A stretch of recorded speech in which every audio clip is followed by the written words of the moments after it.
Número 2.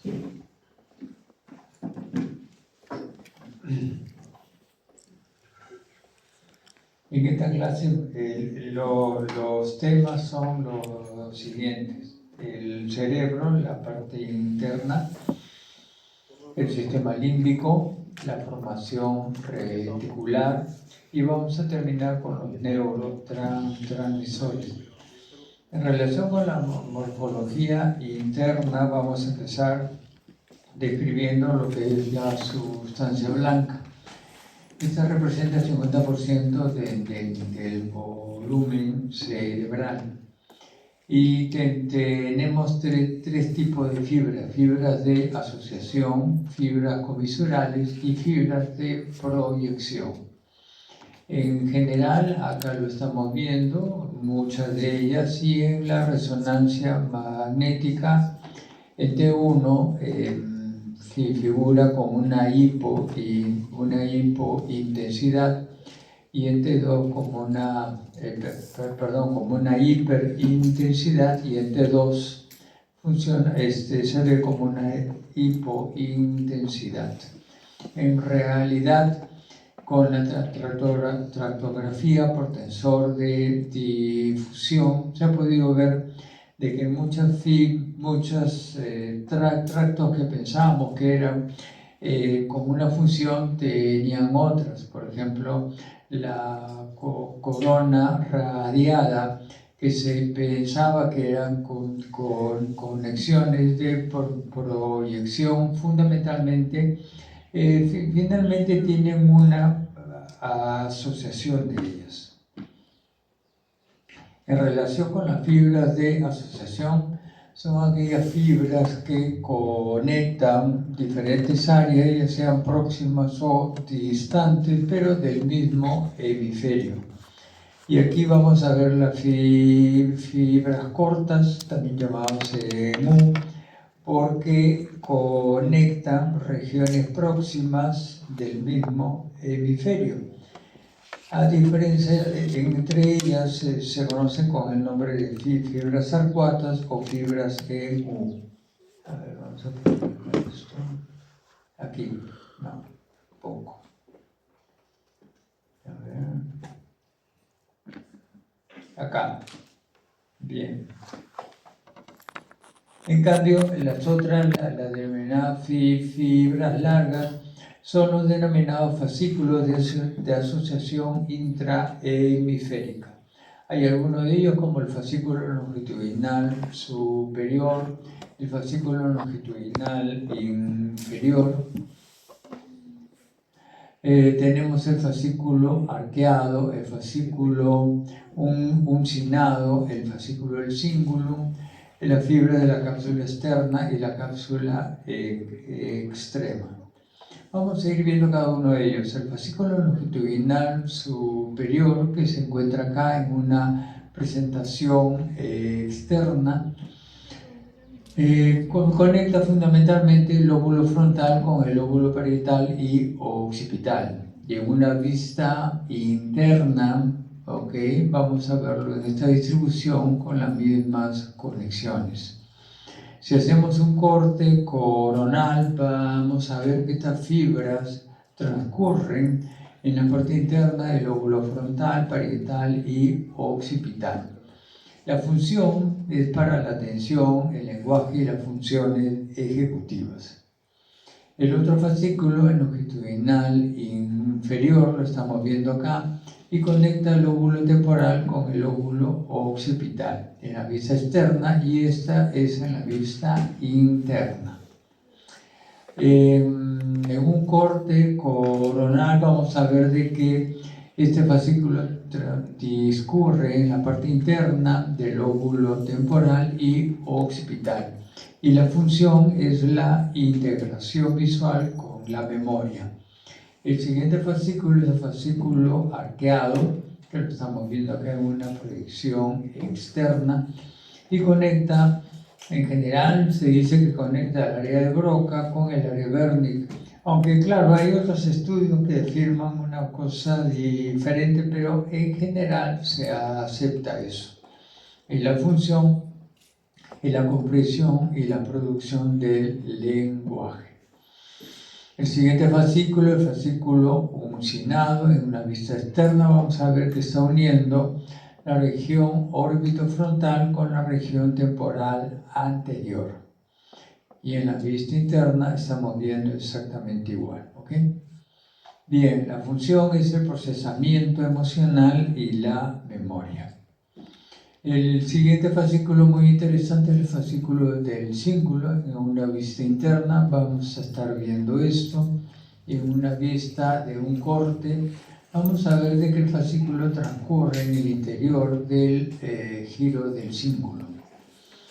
Ahora bien, este fascículo del cíngulo, como lo estamos viendo acá, no solamente se limita a la parte interna de lo que es el giro del cíngulo, sino que también pasa por el istmo y también por el giro para hipocampal.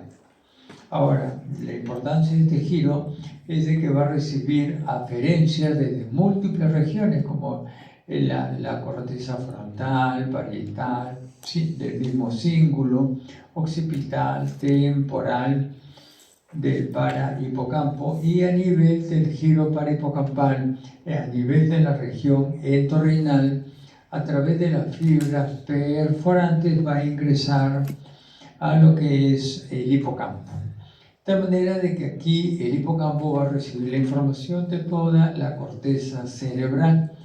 Y si yo les pregunto a ustedes cómo hicieron para venir hoy día acá, me van a poder explicar, sí, que tomaron su micro, que tomaron su auto, etcétera, etcétera, vinieron así y vinieron así. ¿Por qué? Porque toda la información que han tenido hoy día ha podido ingresar al hipocampo y se mantiene ahí para poder tener conciencia de lo que han hecho. Es decir, es una función importantísima. Pero no solamente eso.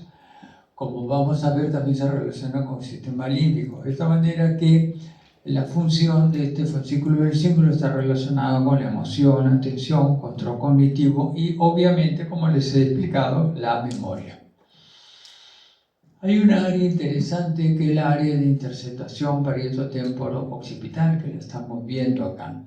En el interior del mismo transcurren muchos fascículos, como el fascículo longitudinal superior, el inferior, el arqueado, las radiaciones ópticas y el tapetum, que lo vamos a describir. De tal manera que una lesión en esa parte, un infarto por ejemplo, y que no se limite solamente a la corteza, si abarca la región subcortical, va a tener consecuencias devastadoras. La otra que debemos de ver es la cápsula externa y la cápsula extrema. Aquí vemos un corte coronal. Ampliando esta región, vamos a ver que aquí, entre lo que es el putame y el antemuro, tenemos la cápsula externa, ¿okay?, que comunica el claustro con el lóbulo frontal, parietal y occipital. Y en esta región, entre lo que es el antemuro y la corteza de la ínsula, tenemos la cápsula extrema, que conecta las circunvoluciones de la ínsula entre sí. ¿Okay? Además de la ínsula con el opérculo frontal, parietal y temporal.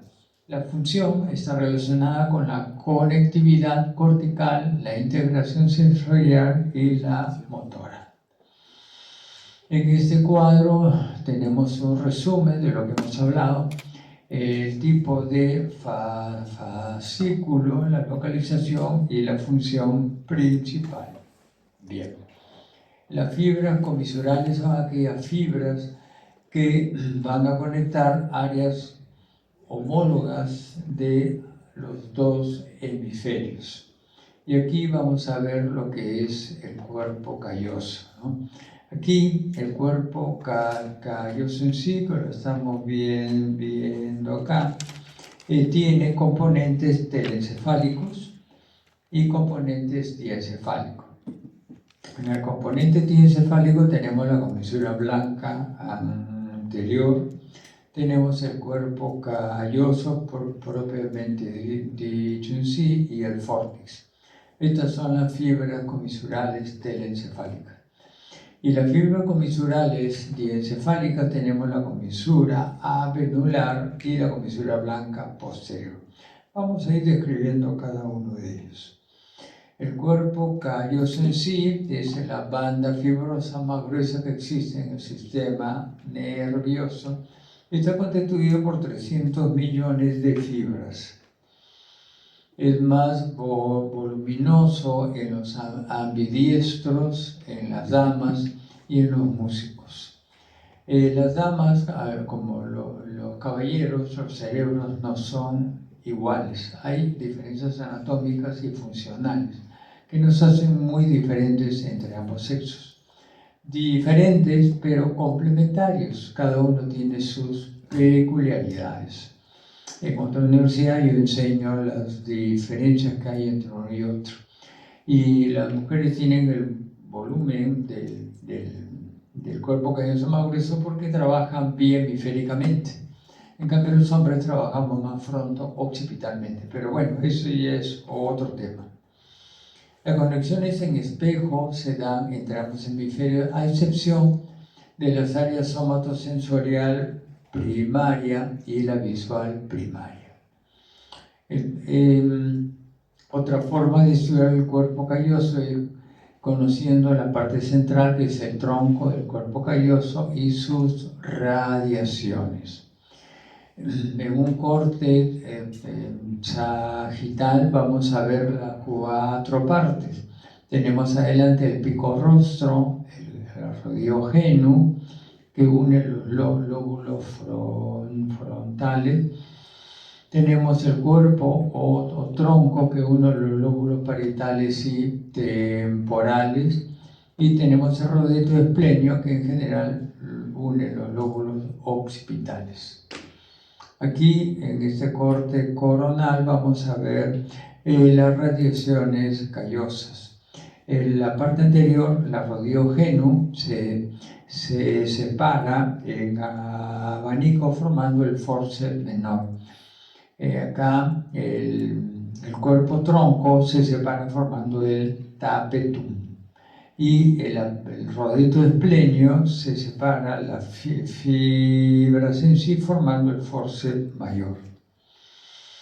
La comisura blanca anterior es esta que estamos viendo acá. En este corte podemos apreciarlo en esta parte de acá, comisura blanca anterior, y que va a unir por una parte, tiene dos partes, las fibras anteriores que van a unir los bulbos olfatorios y la parte las fibras posteriores que unen las regiones anteriores de los lóbulos temporales.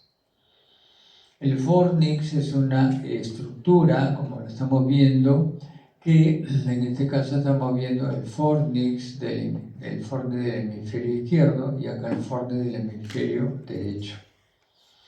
La fibra tiene 2 tipos de fibras. Tiene fibras de asociación, porque conecta, por ejemplo, el hipocampo, del hemisferio, en este caso el izquierdo, con el área septal y el cuerpo mamelar del mismo hemisferio, de manera que tiene fibras de asociación, como lo estamos viendo acá. Pero también tiene fibras comisurales, es decir, conecta ambos hemisferios. Y en este caso conecta el hipocampo del hemisferio izquierdo con el hipocampo del hemisferio derecho. Y esto lo hace a través de la denominada comisura del fornix, también llamado salterio. Antiguamente el salterio más los pilares posteriores del fornix formaba la denominada lira de David, que hace referencia por la semejanza con la lira que tocaba David al rey Saúl, ¿no? Por otra parte, la comisura avenular la estamos viendo acá y que conecta los núcleos avenulares, y acá lo estamos viendo.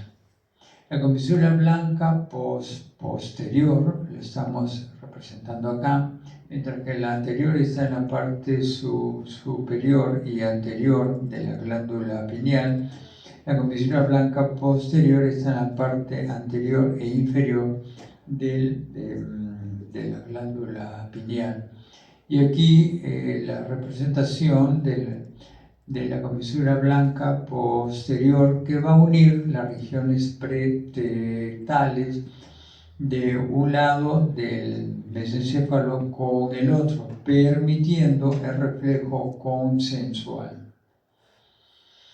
Entre las fibras de proyección son aquellas que, originarias de la corteza cerebral, van a abandonarlas y se escapan del encéfalo, de los hemisferios mismos, y se proyectan hacia el encéfalo, tronco cerebral o médula espinal.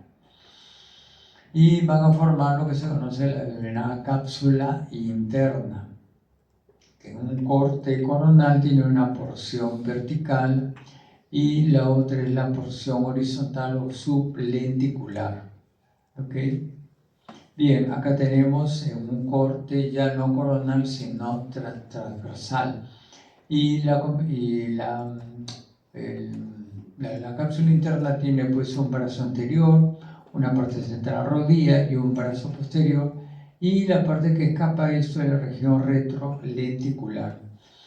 Las porciones de la cápsula interna se pueden dividir en el brazo anterior, la rodilla, brazo posterior, región retrolenticular y sublenticular, con las fibras que la están constituyendo, y se los dejo para tarea en casa para que lo estudien. Pasamos ahora a los ganglios basales. A punto de vista anatómico, son estructuras telencefálicas profundamente enclavadas en el encéfalo. Se estudia clásicamente la amígdala, el claustro y el cuerpo estriado. La amígdala se estudia con el sistema límbico, el claustro con la corteza cerebral, y el cuerpo estriado finalmente es lo que se estudia dentro de lo que se denomina ganglios basales. Pero se incorporan otras estructuras más y se incluyen inclusive estructuras no telencefálicas como el núcleo subtalámico, la sustancia negra, con sus dos partes, la porción reticular y compacta. Entonces el cuerpo estriado está constituido por el núcleo caudado y núcleo lenticular. Y el núcleo lenticular a su vez constituido por el putamen y el globo pálido. Entre los dos se encuentra la lámina medular externa. Y el globo pálido se divide en dos, globo pálido externo e interno, y entre ambas la lámina medular interna, que son ambas fibras que las cruzan. En la unión del núcleo caudado con el putamen constituye lo que es el neoestriado o estriado. En cambio, el globo pálido es el que se denomina como palioestriado o pálido. ¿Okay? Existe una asimetría volumétrica y en general la parte derecha es mayor que la parte izquierda. Funcionalmente, en el telencéfalo tenemos el estriado, el palio externo e interno, el estriado ventral, con el denominado núcleo accumbens y el tubérculo olfatorio. Tenemos también el pálido ventral. Estructura diencefálica que se estudia dentro de los ganglios basales es el núcleo subtalámico, y a nivel mesencefálico la sustancia negra en sí, con su porción reticular y compacta. Entonces vean ustedes, lo que inicialmente parecía relativamente pequeño o poco relevante, el cuerpo estriado, son muchas más las estructuras que se estudian.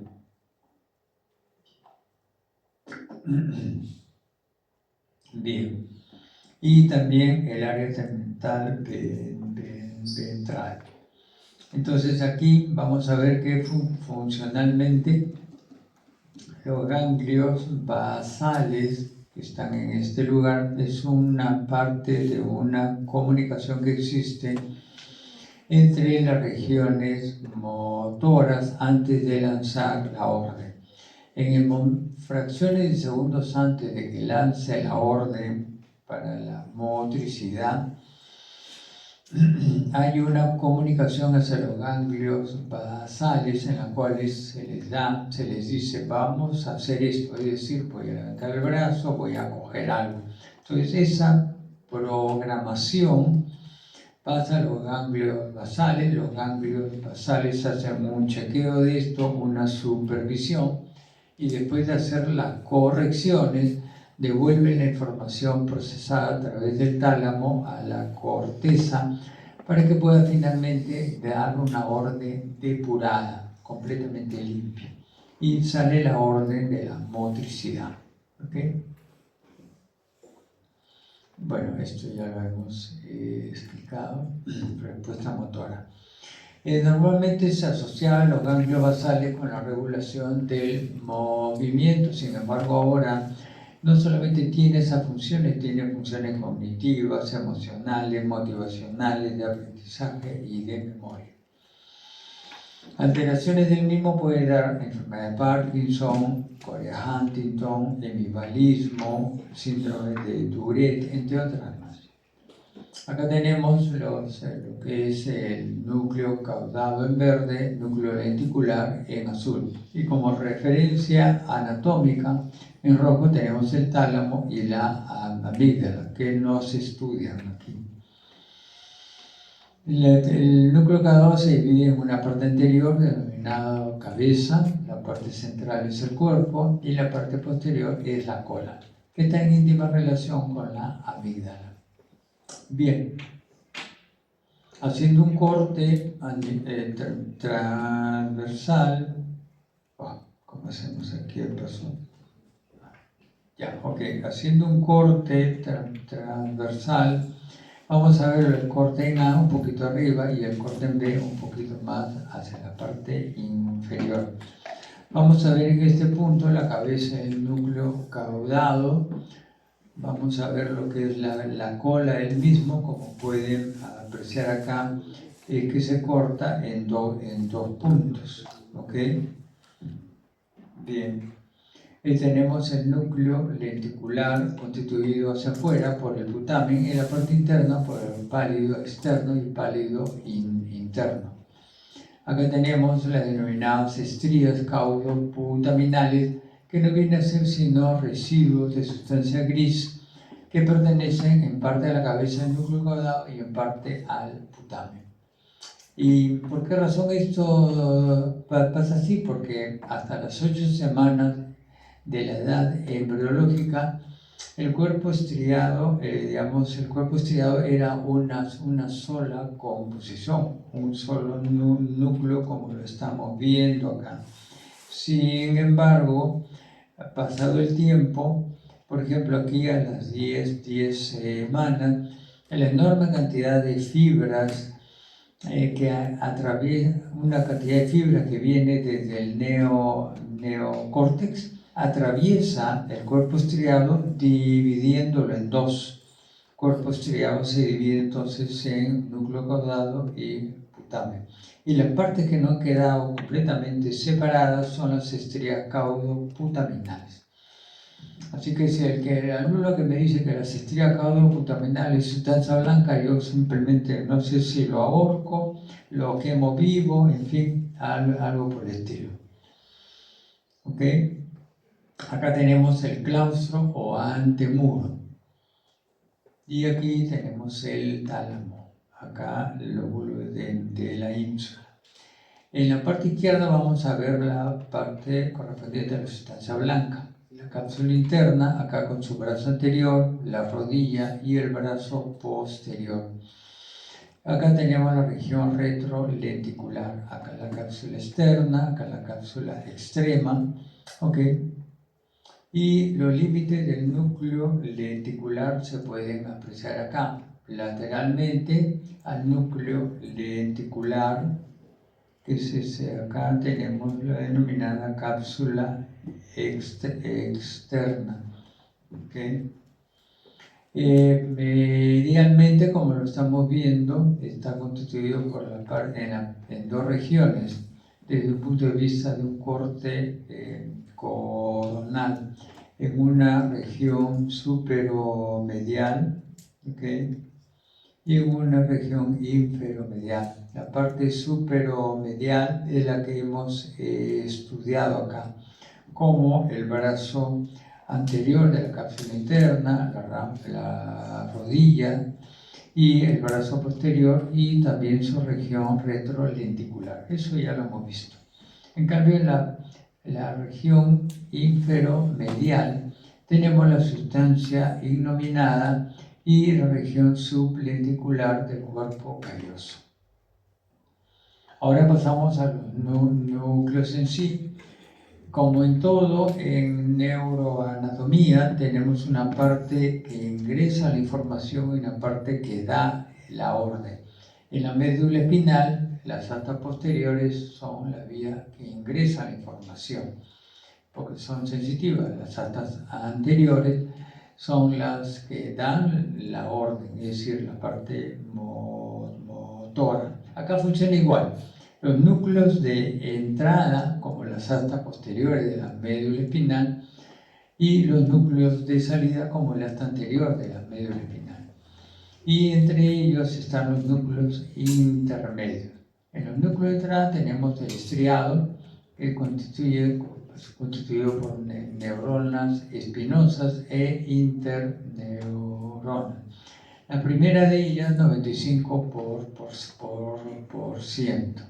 Son, como lo estamos viendo acá, neurona con un árbol dendrítico bastante grande que recibe las aferencias de las células piramidales corticales. ¿Ok? Bien. Acá las neuronas espinosas que son GABAérgicas y las interneuronas que estamos viendo acá. Estas neuronas espinosas tienen receptores dopaminérgicos de dos grupos, la familia D1 y la familia D2. Acá lo estamos viendo, D1 constituido por los receptores D1 y D5 y la D2, D2, D3 y D4. En la primera funciona neurotransmisores como el GABA, tinorfina, sustancia P, y la D2 con el GABA y la encefalina. Acá tenemos un corte en el cual vamos a ver los núcleos de salida, el complejo globo pálido interno y parte reticular de la sustancia negra. Al igual que el núcleo caudado y el putamen, que forman una unidad funcional porque tienen el mismo tipo de células y todo. Acá el globo pálido interno y la parte reticular de la sustancia negra es lo mismo funcionalmente, tiene el mismo tipo de célula y en general las conexiones, de esta manera que funcionan juntos. Tiene, como les digo, una función similar, neuronas similares y todas son GABAérgicas. En los núcleos intermedios tenemos acá lo que es el globo pálido externo. Tenemos en la parte compacta de la sustancia negra y tenemos el núcleo subtalámico de Lewis. Bien. Las conexiones, lo estamos viendo acá. Las aferencias al estriado vienen desde la corteza, desde el tálamo de la sustancia negra en sí, la formación reticular. En la vía de la corteza tenemos la vía córtico-estriada. Como vamos a ver acá, hay cierta diferenciación de la región motora, premotora y somatosensorial primaria, van a ir preferentemente hacia el putamen, y del resto de las otras áreas en general van hacia el núcleo caudado. Las únicas áreas que no van a ninguna de estas dos es a nivel del área primaria visual, área 17, y el área auditiva primaria, área 41 y 42.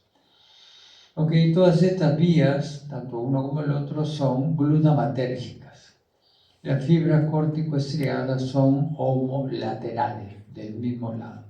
Del tálamo vienen las fibras tálamo-estriadas del grupo nuclear intralaminar, especialmente el parafascicular y el centro mediano. Y como vemos, son fibras glutamatérgicas de la sustancia negra en sí, parte compacta, son fibras dopaminérgicas. De la parte retículo estriada, vamos a ver que viene desde los núcleos del RAFE, especialmente del grupo 7, con fibras serotoninérgicas. Entonces, todas estas son las fibras aferentes al estriado. Las fibras eferentes del estriado parten del complejo nuclear globopalio interno y parte reticular de la sustancia negra hacia el tálamo, y esto lo estamos viendo acá. Desde el tálamo parten las fibras del ventral anterior, ventral lateral y de la lámina interna dorsomediana. Y tenemos fibras como las pálidofugas, en cual tenemos el fascículo lenticular, que lo estamos viendo acá, fascículo lenticular. Tenemos el asa lenticular, el fascículo lenticular entre la zona inserta y el núcleo subtalámico, el asa lenticular entre el núcleo subtalámico y la sustancia negra. Y ambos forman ambas se reúnen para constituir lo que es el fascículo talámico. ¿Okay? Otra que son las denominadas fibras pálido-talámicas. Las otras son las fibras pálido-tegmentales, lo estamos viendo acá. ¿Okay? Las otras fibras pálido-subtalámicas que van al núcleo en sí. Y tenemos las fibras nigrotalámicas. Entonces, en total son estas las fibras pálidofugas. Las vías eferentes del estriado, acá lo continuamos viendo, pero esto que le hemos explicado ahora lo vemos en un corte coronal. Acá tenemos lo que es el tálamo, el putamen, globo pálido externo e interno, y vemos que acá estas fibras del complejo globo pálido interno, parte reticular y sustancia, van hacia el tálamo. ¿Okay? Y vamos a hacer la comparación de la vista coronal con esta otra esquemática.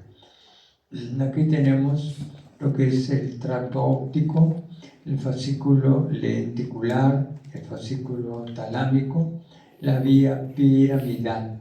De esta manera que podemos ver la relación que existe entre ambas. ¿Okay? La vía tálamo-cortical.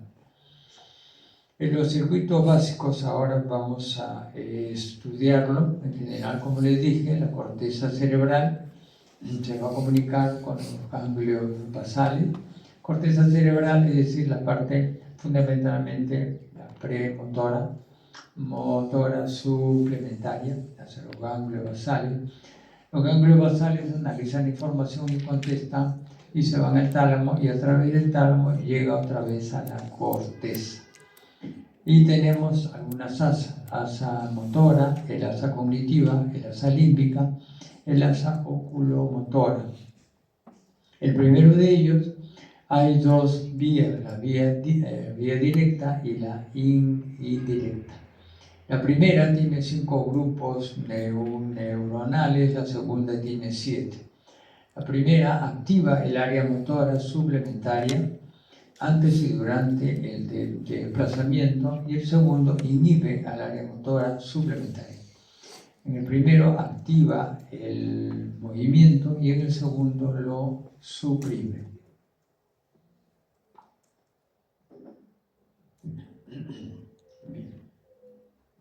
Entonces vamos a ir viendo esto. Acá tenemos, por ejemplo, la vía motora directa. Neurona número 1 parte de la corteza premotora, okay, desciende, llega hacia el putamen. En el putamen va a activar los receptores de 1 excitadores. Como esta vía es glutamatérgica, creo que la descripción se encuentra acá. Bueno, después lo vamos a ver. Okay. Esta vía es glutamatérgica, entonces excita el cuerpo estriado. El cuerpo estriado, como tiene células GABAérgicas, su activación el inhibidor activado va a inhibir al globo pálido interno. El globo pálido interno, que es inhibidor, va a ser inhibido.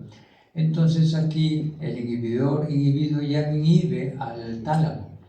El tálamo, motor suelto en plaza, que es fibras glutamatérgicas, va a poder activar al área motora suplementaria.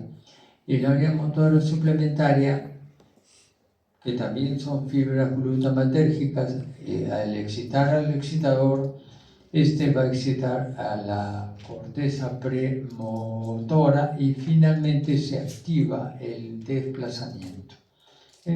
Funciona en esa forma. Acá, en la vía indirecta, se agregan algunos grupos más, como el globo pálido interno, globo pálido externo, el núcleo subtalámico de Lewis y la activación de todo esto, porque el cambio se produce porque la parte compacta de la sustancia negra, en el primer caso va a activar receptores de 1, que son excitadores. En cambio acá, esta misma parte compacta va a activar los receptores de 2, que son inhibidores en el cuerpo estriado. El resultado final va a ser una inhibición del desplazamiento. ¿Okay? Acá en rojo y en rosa vamos a estar viendo lo que es glutamatérgica, que son excitadores. En negro y en gris, en los esquemas, tenemos GABAérgica, que son inhibidoras, y en marrón, que es la parte compacta, es dopaminérgica, y dependiendo del receptor que estimule, si es dopaminérgica 1 será excitador, y si es D2 será inhibidor. ¿Ok? Entonces en la primera vía se activa el movimiento y en la segunda se inhibe. En ese caso, en el segundo de ellos, el núcleo subtalámico de Lewis se activa tónicamente por las fibras córtico-subtalámicas, limitando la inhibición del globo pálido externo y activando el globo pálido interno. La situación es de que finalmente el globo pálido interno excitado, acá van a excitar al inhibidor porque es GABAérgico y esto inhibe el tálamo. El tálamo, que es excitador glutamatérgico, inhibido, ya no excita a la área motora suplementaria. El área motora suplementaria, que es excitador, si ya no lo excitan, entonces ya no excita tampoco a la corteza premotora en sí, y esta no manda la orden. De esta manera que el desempeño final es la inhibición del movimiento. ¿Ok? Pero esto no es que uno se ponga totalmente inmóvil o completamente desplazado. Lo que sucede aquí es que las dos funcionan simultáneamente. Este joven que está estudiando tiene activado ambos. Por ejemplo, tiene el asa motora directa activo, de tal manera de que puede realizar los movimientos con la mano derecha. Okay, los movimientos de los ojos, en fin, todas estas partes que se mueven. Pero en simultáneo también está actuando lo que es la vía indirecta, inhibiendo el movimiento del tronco, de las piernas, entre otras cosas, de tal manera de que se puede haber una selección. Y así como existe un esquema somatotópico motor en la corteza cerebral, en los ganglios basales a nivel del putamen, global, etc., también existe un mapa somatotópico muscular completo. Pero claro, esto ya estamos hablando de palabras mayores. Bien, acá en este resumen le estoy dando lo que es el asa motora directa con todas las partes, ¿okay? Para activar el movimiento, y en esta otra un resumen para el área, la vía indirecta para la inhibición, ¿ok? Es para que se diviertan en casa. El asa cognitiva, hasta aquí el asa motora. El asa cognitiva, aquí funciona lo que es la cabeza del núcleo caudado, la cual va a recibir información desde el lóbulo desde la región prefrontal, y participa en el aprendizaje motor. También la porción anterior del putamen globopálido, núcleo ventral anterior del tálamo. Tal manera de que ante una nueva tarea funciona esta asa. Una vez que se aprende, entonces ya el asa cognitiva deja de funcionar, y una vez que se aprende, funciona el asa motora. La primera es para el aprendizaje motor y la segunda ya para la ejecución de lo que se ha aprendido. Y este es el circuito. El asa límbica, acá lo estamos viendo, se relaciona con la región orbitofrontal, el núcleo accumbens, que lo habíamos mencionado antes, el pálido ventral y el núcleo dorsomediano del tálamo. ¿Para qué sirve? Acá está el circuito. ¿Y para qué sirve esto? Para la expresión emocional del movimiento. Acá esta niña, tan linda como la vemos, expresa su gracia, su agilidad, su alegría en el desempeño de su baile. ¿Okay? Esta otra persona, digamos, expresa emocionalmente, motoramente, su sorpresa. Y en esta otra, la bruja esta que está acá, está gritándole al hombre que está aquí angustiado. Entonces, es para la expresión emocional del movimiento. Así que jóvenes, piénsenlo bien, bueno, en fin. El otro es el asa oculomotora, que lo estamos viendo acá con el área ocular frontal, que es el área 8. En el área 8 izquierda está el centro superior para el movimiento conjugado de los ojos horizontales hacia el lado derecho. Estimulando mi área 8 izquierda, en el segundo giro frontal, hacemos su estimulación, vamos a ocasionar que los ojos se muevan hacia el lado derecho. Y si estimulo mi área 8 del lado derecho, mis ojos se moverán hacia el lado izquierdo. ¿Okay? Esto lo vamos a ampliar en la siguiente clase y tiene implicancias clínicas. Y el otro es el área ocular parietotemporo-occipital. ¿Okay? De ambos van a irse hacia la parte media de lo que es el núcleo caudado. El circuito es el que estamos viendo acá, de tal manera de que cuando se puede, cuando leemos, no es que leemos un texto como si fuera, digamos, un pincel que pasa suavemente sobre un lienzo, no es así. Tenemos fijaciones y desplazamiento, y la lectura es en esta forma. Cuando vemos un cuadro, una figura es exactamente igual, no es un barrer de ojos suave, son fijaciones y desplazamientos. Entonces las fijaciones, por un lado, y los desplazamientos también se llaman sacadas. Las fijaciones para los textos demoran 200 milisegundos y para las imágenes 350. En cambio, las sacadas demoran igual en ambos, 200 milisegundos. Para las fijaciones tiene mucho que ver la parte reticular de la sustancia negra. que esto va a ir a conectarse con los colículos superiores que están a nivel mesencefálico, que son células para las sacudidas oculares automáticas. En cambio, para las sacadas, acá se activa el asa oculomotora y se inhibe el colículo superior. Esto es una aplicación bastante simple, claro. Entonces, en general, los ganglios basales estamos viendo que no inicia el movimiento. Se activan durante el mismo y están implicados en la escalada de potencia de las contracciones musculares, y con el área motora suplementaria organiza la secuencia de excitación de las columnas celulares de la corteza motora. Actúan después de activarse las áreas premotoras y el cerebelo.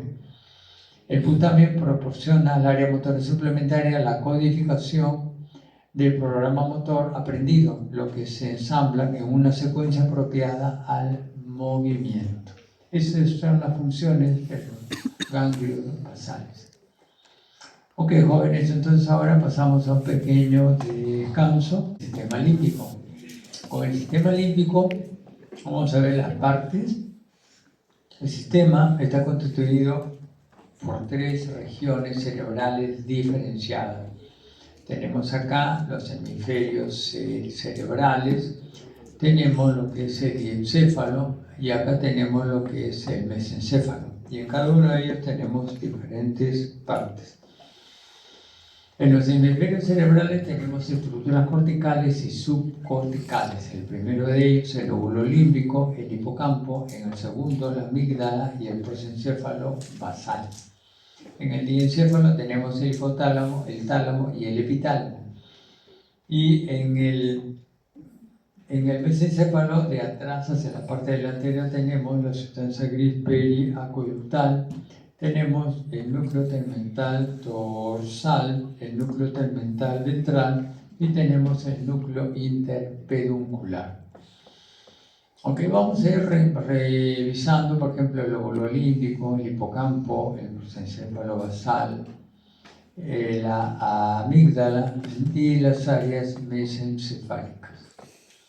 El sistema límbico en realidad es más o menos como un centro comercial. Uno ingresa y va a encontrar tiendas independientes, cada una de ellas, ¿no? Pero que están conectadas. Vamos a ver, el sistema límbico funciona así, como un centro comercial en el cual hay diferentes tiendas, cada una con una función especializada, y unidos por fascículos de asociación intralímbica. Y la conexión del sistema límbico con el resto del encéfalo son por fibras aferentes y eferentes que constituyen lo que se conoce como circuito de Papez. Las funciones siempre se ha atribuido inicialmente por Broca a parte del olfato, sin embargo después se atribuyó básicamente para lo que es la parte emocional. Sin embargo, las funciones son múltiples. Tenemos acá, por ejemplo, la conducta emocional, la memoria, el aprendizaje, la motivación, la integración de conductas homeostáticas, conservación de la especie, alimentación, reacción de lucha o huida, conducta sexual, olfacción. Es decir, son múltiples las funciones del sistema límbico. Centro límbico tenemos el lóbulo límbico, y aquí lo estamos viendo, esta estructura que está alrededor del cuerpo calloso y el tronco cerebral. En este caso vemos el hemisferio derecho en su cara interna.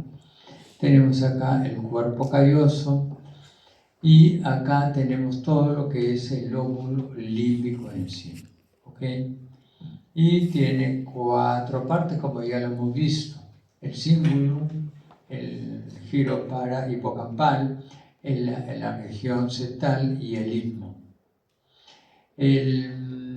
Ampliando esta parte del área septal tenemos 2 giros que ya lo habíamos visto: el giro subcalloso y el giro paraterminal. El cíngulo se divide en 2 partes: un cíngulo anterior y un cíngulo posterior. El primero es para la emoción y el placer, y el segundo para lo que es las funciones cognitivas. Los 2/3 anteriores del giro para hipocampal, lo estamos viendo acá, están constituidos por la región entorrinal. Parte crítica que ya le hemos explicado, que va a terminar este fascículo del cíngulo en la región entorrinal, y las células de esta región, por sus fibras, que son las fibras perforantes, van a ingresarse al hipocampo, ¿no? Eso ya lo hemos explicado. Las áreas de asociación paralímbica, al glóbulo límbico se le asocian dos regiones más: la corteza prefrontal ventromedial y el polo temporal. Algunos estudiosos investigadores lo asocian porque tiene funciones muy relacionadas con el lóbulo límbico. Por eso se le denomina áreas asociativas paralímbicas. El hipocampo, este es el lóbulo límbico, este es el giro parahipocampal. En la parte interna vamos a ver que tenemos el hipocampo.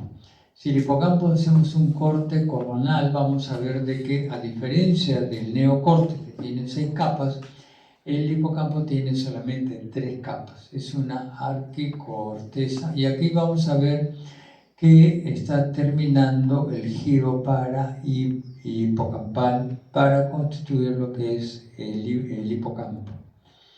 Acá tenemos el giro dentado, y entre el giro dentado y el giro parahipocampal, el surco hipocampal. Acá tenemos la fimbria, que es la vía de salida del hipocampo, y entre la fimbria y el giro dentado, acá no es giro, sino giro. Después lo vamos a corregir. Es el surco fimbrio dentado. ¿Okay? Entonces, el hipocampo se llama así porque tiene la forma de los cuernos de Amón, de una deidad egipcia. ¿Okay? Acá, en la parte inferior tenemos el cuerno esfenoidal del ventrículo lateral, ¿okay? Topográficamente. Las células hipocampales, las fibras de salida, van a distribuirse en la superficie externa del hipocampo, formando una parte blanquecina, una capa blanquecina de la alveus. Este alveus se reúne para formar la fimbria, que es la vía de salida. ¿Okay? Acá tenemos el plexo coroideo, el tracto óptico, la cola y el núcleo caudado. De esta manera que topográficamente lo estamos viendo ahí. Aquí, ampliando esta región, vamos a ver de que el giro para hipocampal o circunvolución para hipocampal, tenemos la circunvolución dentada, tenemos la fimbria, que van a formar después el fornix. Okay, esta es una vista interesante, es un corte transversal en el cual podemos ver el hipocampo cubierto por el alveus. Okay, acá tenemos la fimbria, acá tenemos el fornix. El alveus entonces se reúne, forma la fimbria, y la fimbria se continúa con el fornix. El fornix que ya lo hemos visto anteriormente. Y acá lo estamos viendo, el hipocampo y las diferentes partes del fornix. Acá tenemos la fimbria, acá tenemos la crura o pilares del fornix, acá tenemos la comisura o salterio, formando lo que ya hablamos de la lira de David. Acá tenemos el cuerpo del fornix, acá tenemos las columnas del fornix. Es decir, las columnas son las partes anteriores y los pilares o crura las partes posteriores. Como les dije, el hipocampo es una arquicorteza constituida por 3 capas celulares. ¿Okay? Y el hipocampo se divide en 3. Acá tenemos el giro parahipocampal, pero acá ya empieza parte del hipocampo, que es el subículo, el hipocampo propiamente dicho, y el giro dentado. El hipocampo se divide en tres partes, en CA1, CA2 y CA3, ¿ok? El hipocampo por dentro tiene una serie de conexiones que lo estamos viendo acá. Acá podemos ver cómo el giro parahipocampal en esta región se llama región entorrinal. Acá estamos viendo la región entorrinal, la parte del giro parahipocampal. Acá tenemos los axones de las células de la región entorrinal, que sus axones forman una fibra perforante, que son las únicas que ingresan hacia el hipocampo. ¿Ok? Entonces ingresa hacia lo que es la fibra, ¿no? Una vez que se realizan las conexiones, la respuesta sale por los axones que forman el alveus, se reúnen en la fibra y sale la información ya procesada por el fornix. Y aquí se forman varios circuitos. Por ejemplo, el fascículo del cíngulo, que lo hemos mencionado, va a llegar a la región entorrinal. De aquí, por la fibra perforante, ingresa al hipocampo. ¿Ok? E ingresa al giro dentado, que está acá. ¿Ok? Del giro dentado puede haber una conexión, como lo estamos viendo acá, ¿ok? Hacia lo que es el CA3. Del giro dentado se va al CA3. Y del CA3 puede haber una fibra que simplemente salga por el fornix. De tal manera que este es un procesamiento mínimo, prácticamente que nada. De tal manera que ahí la memoria es de corto plazo, no se fija mucho. La otra posibilidad es de que del giro dentado llegue a CA3 y del CA3 se vaya al CA1. Va al CA3 y del CA3 se va hacia el CA1. Del CA1 hace un procesamiento un poquito más elaborado, pero igual escapa, como estamos viendo acá.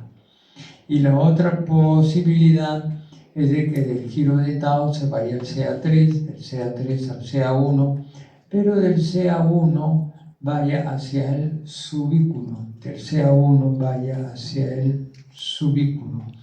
Y desde el subículo pueda salir las fibras, del subículo pueden salir las fibras hacia la región entorrinal y realizar un circuito entorrinal hipocámpico entorrinal, ¿ok? Que es un circuito mucho más complejo, de tal manera que se puede fijar la memoria y una vez elaborado la memoria en sí, durante el sueño fundamentalmente es que se va a fijar la memoria a largo plazo en las diferentes áreas corticales. Y aquí las fibras que salen por el alveo, la fibra y el fondo. Eso ya lo hemos visto, ¿ok?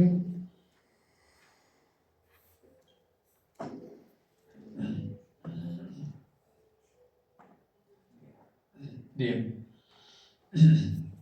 La función del hipocampo sirve para la memoria explícita o declarativa, sirve para la memoria de orientación espacial, que es importante en taxistas londinenses que se han hecho estudios del hipocampo por resonancia magnética cerebral funcional comparados con aquellos londinenses que no hacen taxi. Por ejemplo, se ha demostrado que los londinenses, los taxistas londinenses tienen ese hipocampo mucho más grueso, mucho más grande, mucho más complejo. Pero claro, para ser taxista en Londres no es como acá, pues que uno pone su carro y empieza. No es así. Es una academia que se estudia durante varios años y tiene que el taxista o londinense aprenderse todos los recovecos de Londres sin necesidad de Waze. De tal manera que ellos desarrollan una capacidad de memoria espacial extraordinaria. Nosotros con el Waze que usamos, prácticamente nuestro hipocampo está cada vez atrofiándose más. Y muchos usan el Waze hasta para ir al baño de su casa. Ese es el colmo. Entonces traten de no usar el Waze, traten de usar su memoria, traten de desarrollarla. Entonces es para la memoria de orientación espacial. Y también la percepción del espacio y el tiempo. Es decir, estamos hablando que el hipocampo funciona como el GPS cerebral, una cosa bastante buena que, claro, requiere más tiempo para que se explique. La amígdala está en la parte anterior del giro parahipocampal, en esta región, justamente por dentro del uncus. En un corte transversal vamos a ver, para ubicarnos, el cuerpo calloso, la cabecera blanca anterior, el quiasma óptico, la cabeza del núcleo caudado, el putamen, el pálido, el claustro, el pálido ventral. Los núcleos basal de Meiner, estría olfatoria lateral, estría olfatoria medial. Entonces va para localizar lo que es la amígdala. Y la amígdala, lo estamos viendo acá, tiene más de 60 núcleos diferentes, pero se reúnen en 3 grupos. El grupo nuclear medial, que tiene que ver con la olfacción funcionalmente. El grupo nuclear lateral, que tiene que ver con las emociones. Y el grupo nuclear central, que tiene que ver con la parte autonómica. El medial, también llamado córtex medial, y el lateral, llamado vaso lateral.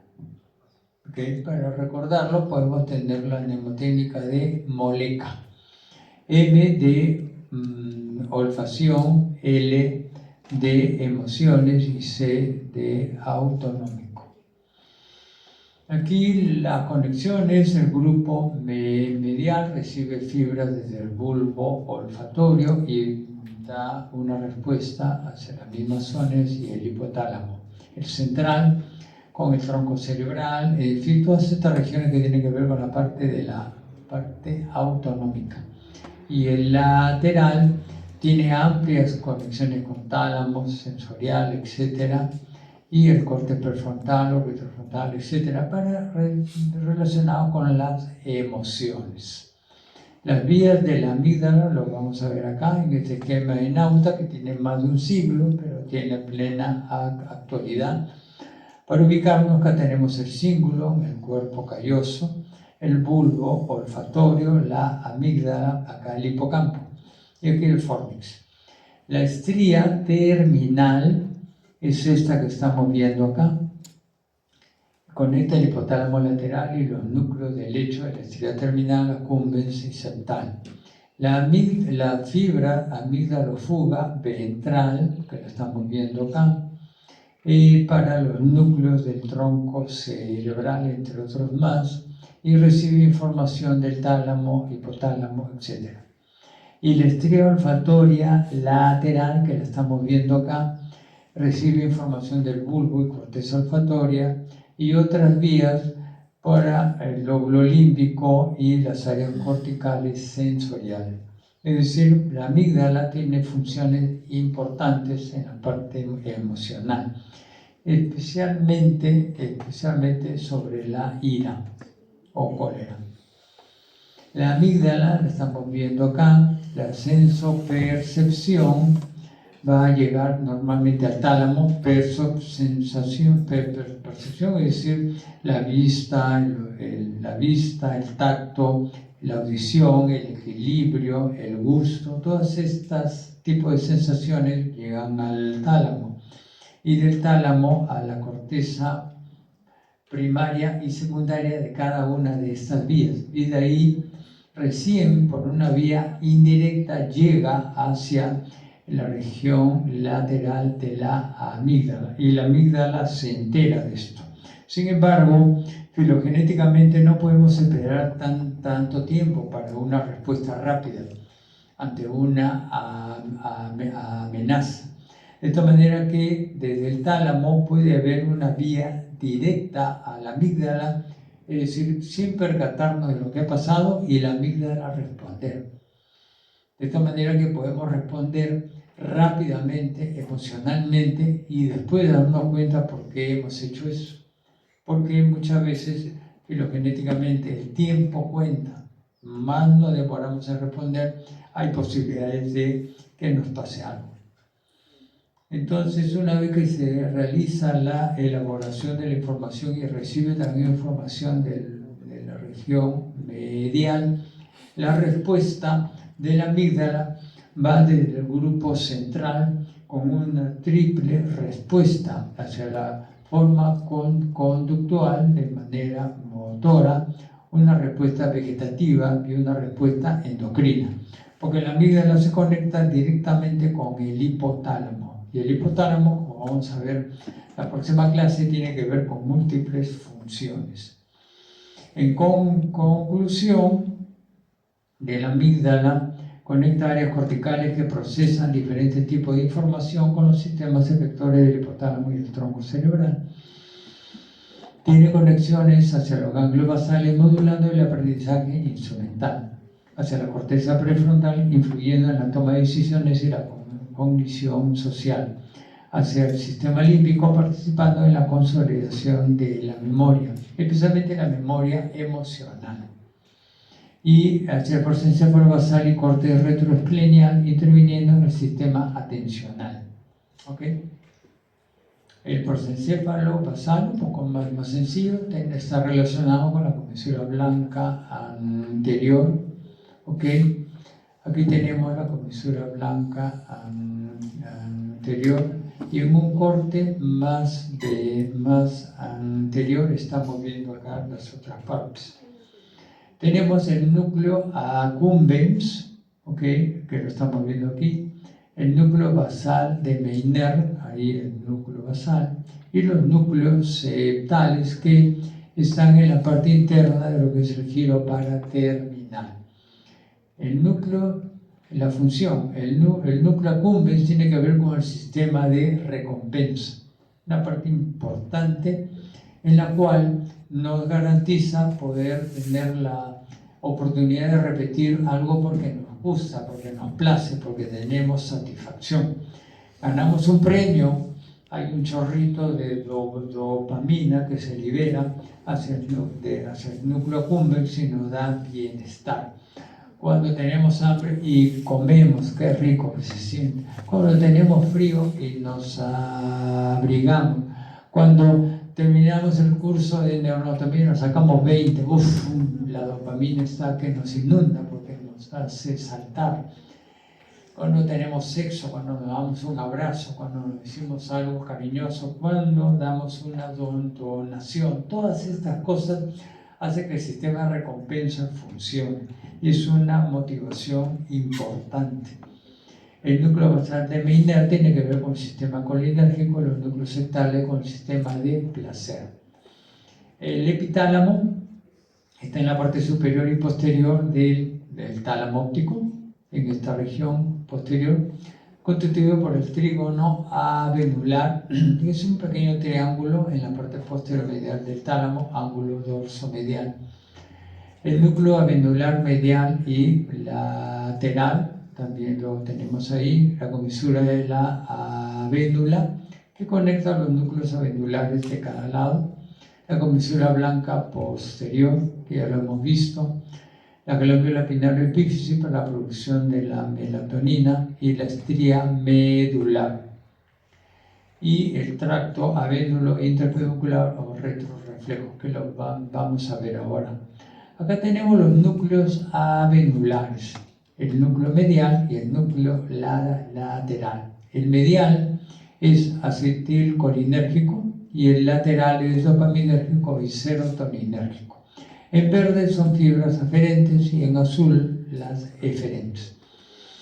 Al núcleo medial llega fibra del núcleo septal medial y lateral, ¿ok? A través de la estría medular, y el núcleo tegmental ventral y de los ganglios, digamos, el núcleo tegmental ventral hacia el núcleo lateral y de los ganglios basales y sistema límbico hacia ambos. Ahora, el núcleo medial se conecta con la glándula pineal a través del tracto avénulo pineal y hacia el núcleo interpeduncular del mesencéfalo por el tracto avénulo interpeduncular. Por otra parte, el núcleo lateral se conecta con los núcleos del rafe medial y dorsal, sustancia negra, la parte compacta, y el núcleo tegmental ventral. De tal manera que la función de los núcleos avenulares está relacionada con que integra vías aferentes, olfativas, viscerales y somáticas, regulación del estado de ánimo y la memoria del miedo, expresión conductual y emocional, y también, bueno, y acá estamos viendo este esquema en el cual para poder identificar tenemos el núcleo de la avénula, tenemos la estría medular y el tracto retroreflejo en este nivel. De manera que ampliamos un poco la información. Las áreas límbicas mesencefálicas están acá. Tenemos la sustancia gris periacueductal, el núcleo tegmental dorsal, el núcleo tegmental ventral y el núcleo interpeduncular. ¿Cuáles son las funciones? Básicamente están relacionados anatómica y funcionalmente con el sistema límbico, especialmente el hipotálamo. Estos núcleos dan eferencias para desencadenamiento de emociones y se conecta con la formación reticular y los centros vegetativos del tronco cerebral y la médula espinal. El circuito de Papez fue descrito por Jan Papez. Esto ya lo hemos descrito. Y acá tenemos en un lado las estructuras y en el otro tenemos las fibras. Por ejemplo, acá podemos empezar acá con lo que es el hipocampo. ¿Okay? Este hipocampo da unas fibras, ¿okay? Que es el trígono o fornix. Este va a llegar a lo que es el cuerpo mamilar del hipotálamo y al núcleo septal, al área septal. Desde aquí, desde el cuerpo mamilar a través del fascículo mamilotalámico de Victazir, va a llegar al grupo nuclear anterior del tálamo y desde aquí a través de las fibras tálamo-corticales hacia lo que es el cíngulo. Y a través del fascículo del cíngulo va a llegar hacia lo que es la región entorrinal, que a través de las fibras perforantes va a ingresar al hipocampo. De esta manera que el circuito de Papez es un circuito reverberante, que tiene múltiples funciones. La memoria es una de ellas, claro está, pero con las emociones también, para exacerbar una emoción o para disminuirla. En referente a la formación reticular, es simplemente una red polisináptica de neuronas y fibras que se extiende desde la médula hasta el encéfalo, atravesando el tronco cerebral. En el tronco del encéfalo se distribuye entre los tractos y núcleos del tronco. Y en general la organización tiene una columna media llamada núcleo de Rafe, una columna paramediana que son neuronas magnocelulares con una función eferente, por eso lo pongo en rojo, y una columna lateral con neuronas parvocelulares que son pequeñas con función, no es funcom, sino función aferente. ¿Okay? Histológicamente lo estamos viendo acá, no hay mucha diferencia, estructuralmente es relativamente simple, pero bioquímicamente es interesante. Por ejemplo, la sustancia negra que estamos viendo acá, la parte compacta es dopaminérgica, el núcleo tegmental anterior o ventral es dopaminérgica. Los núcleos RAF serotoninérgico, núcleo locus cerúleo es noradrenérgico, ¿ok? Y las funciones lo estamos viendo acá para que lo revisen en casa. Vamos a terminar con los sistemas moduladores difusos, es decir, los neurotransmisores.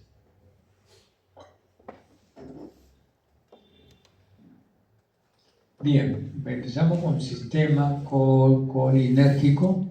En el sistema nervioso central hay 8 centros colinérgicos de CH1 a CH8. En rojo tenemos la vía cortical, que parte del núcleo basal de Meiner y se distribuye ampliamente en la corteza cerebral y la amígdala. En verde tenemos la vía del SARA, que es el sistema activador reticular ascendente, que parte del núcleo pedúnculo pontino hacia todo el encéfalo.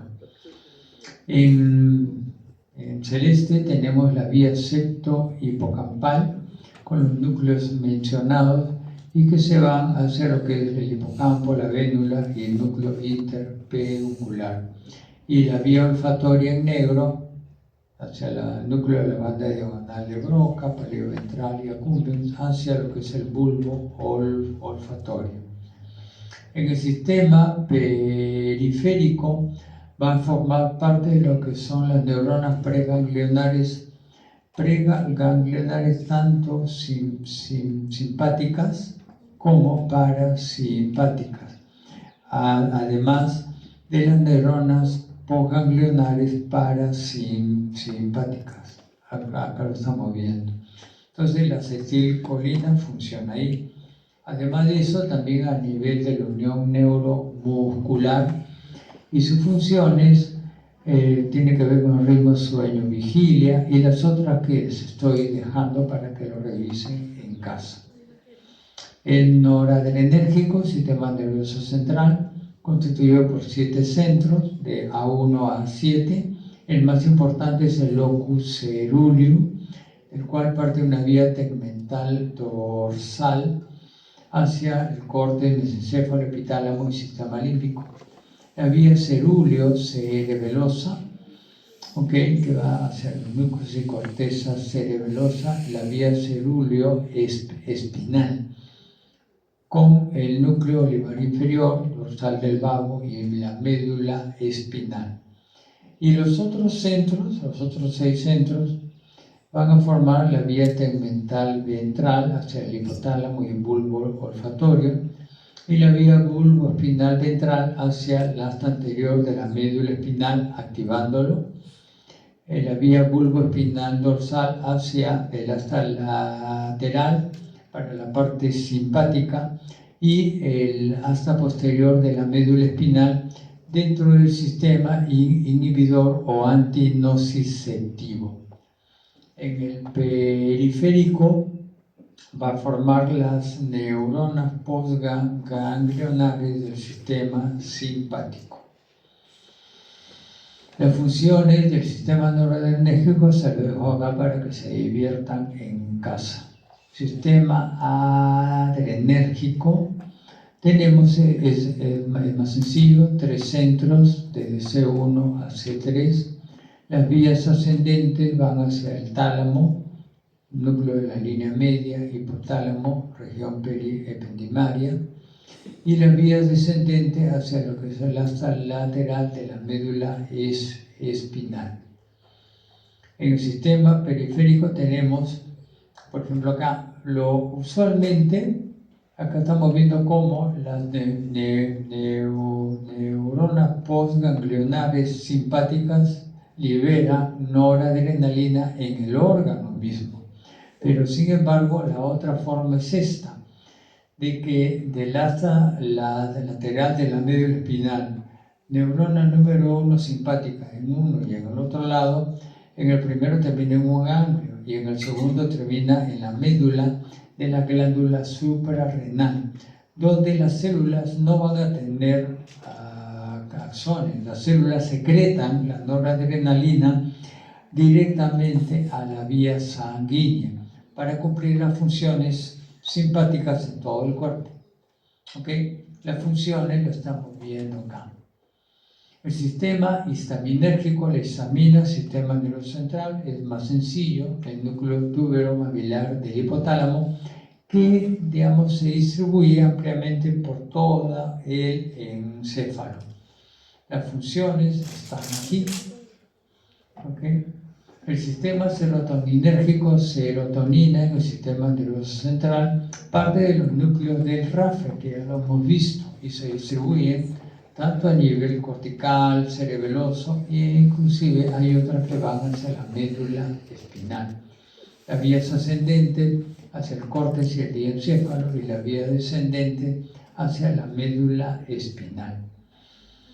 Okay, las funciones se los dejo acá para que lo puedan revisar. El sistema dopaminérgico, la dopamina, tiene 8 centros dopaminérgicos de A8 a 15. En negro tenemos la clásica vía dopaminérgica nigroestriada, que ya lo hemos visto con los núcleos basales, con los ganglios basales. Parte de la sustancia hacia el núcleo caudado y el putamen, y como les dije, modula los circuitos que regulan el movimiento, contribuyendo a su armonía y precisión. Y su alteración puede dar la enfermedad de Parkinson. En rojo tenemos la vía dopaminérgico mesocortical, que parte del área tegmental ventral o núcleo tegmental ventral hacia la región prefrontal, región motora, cíngulo anterior, región entorrinal, piriforme y la ínsula. Y la otra es la vía dopaminérgica mesolímbica, acá en verde, que parte del mismo sitio, del núcleo tegmental ventral, hacia el núcleo accumbens, el núcleo septal y la amígdala. Ambas tienen funciones discretamente diferentes, pero en conjunto tienen que ver con la conducta motivacional, la atención, la cognición, pensamiento ideatorio, valoración de la adecuación social de la conducta, toma de decisiones, placer o desagrado. Su alteración puede dar esquizofrenia, drogadicción, ludopatía. En azul tenemos la vía dopaminérgica túbero-hipofisaria, que parte del núcleo arcuato del hipotálamo, como lo vamos a ver en la próxima clase, hacia la región infundibular de la hipófisis. Regula la secreción de prolactina por la hipófisis y su alteración puede dar la hiperprolactinemia.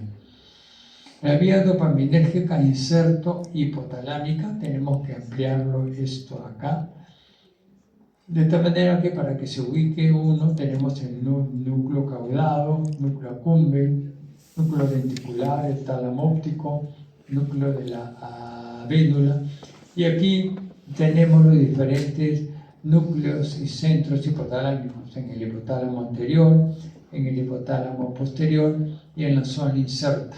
Desde aquí, todas estas forman la denominada vía inserto hipotalámica para diferentes regiones hipotalámicas, para los núcleos setales, avenulares, pretectales y el tálamo, para funciones emocionales. Otras vías dopaminérgicas tenemos lo que es el bulbo olfatorio, sustancia gris periorbital, núcleo del vago y el fascículo solitario, retina, entre otros. ¿Okay? De esta manera que el sistema dopaminérgico tiene todas estas vías, por lo que un paciente que tiene Parkinson y le tiene que dar la levodopa, lamentablemente la levodopa no va a actuar específicamente en esta vía dopaminérgica nigroestriada. Actúa en muchas otras y dan muchos efectos colaterales, lamentablemente. El sistema glutamatérgico, el principal neurotransmisor, el glutamato es excitador, excita en todo el sistema nervioso central, 2/3 de las neuronas corticales, la mitad de las encefálicas. Y acá lo estamos viendo. Y tiene la función pues de excitación. En general las células piramidales y en este caso también la denominada célula estrellada espinosa, que permite ampliar la columna para poder mejorar la función. La disminución del glutamato puede dar disminución del rendimiento físico y mental. El sistema GABAérgico con el GABA es el principal neurotransmisor inhibidor presente en 1/3 de las neuronas corticales, mayormente en las interneuronas del circuito local del sistema nervioso central y algunas neuronas de proyección como las células de Purkinje del cerebelo. Acá lo estamos viendo y acá tenemos la célula, por ejemplo, GABAérgica estrellada lisa, que es inhibidora, que puede hacer que la columna funcional de la corteza se reduzca, especialmente cuando salimos de vacaciones, dejamos de estudiar y entonces el cerebro no quiere utilizar tantos recursos para algo que no lo van a usar porque van a estar ociosos. Entonces la columna se reduce. La ampliación o reducción es neuroplasticidad. ¿Okay? Otras células GABAérgicas las estamos viendo acá. Su acción predominantemente es inhibidora, proceso de relajación, sedación y sueño. Otros neurotransmisores lo estamos viendo acá. Se supone que hay alrededor de 100 y teóricamente hay circuitos para cada uno de ellos. ¿Okay? Bien, para finalizar, esta es la última diapositiva. Ahora vamos a ver los gliotransmisores. De acuerdo a Chatouche y Volterra, gliotransmisión más allá del blanco y lo oscuro, la neurona, como les expliqué, funciona con el denominado electrotono, que no necesito reexplicárselo, y también con la polaridad funcional, que tampoco requiero explicárselo, eso ya lo expliqué. Sin embargo, el astrocito no funciona así.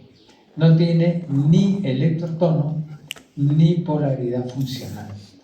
Ellos funcionan con un código intracelular de flujo de calcio, de tal manera que la función es diferente completamente. Mientras que la neurona funciona así, el astrocito funciona por flujo de calcio, de tal manera que puede recibir información y dar su respuesta en cualquier parte, en cualquier forma. Por ejemplo, acá, este astrocito se relaciona con la sinapsis 1 y con la sinapsis 2. Son dos sinapsis que están en dos circuitos diferentes, procesando funciones similares o diferenciadas. Mientras que la sinapsis 1 funciona de esta manera, puede haber una estimulación simultánea a esta parte del astrocito. El astrocito recibe la información, la procesa y va a responder activando o inhibiendo una sinapsis 2, ya sea a nivel postsináptico o a nivel presináptico de la sinapsis 2. Dentro de los gliotransmisores se han descrito varios, acá le pongo glutamato, que también es producido por los astrocitos, ATP, dextroserina. La gliotransmisión ocurre en el sistema nervioso central entre la microglia, oligodendroglia y mayormente astrocitos con las neuronas. En el sistema periférico tenemos las células Schwann en las terminales motores, entre otras más, de tal manera de que el astrocito no solamente sirve, como ya lo hemos visto en la primera clase, para nutrir, alimentar, eliminar desechos de la neurona, sino que participa activamente en el procesamiento de la información. De esta manera que la enfermedad de los astrocitos puede dar también alteraciones cognitivas. Muy bien, jóvenes, es todo. Gracias.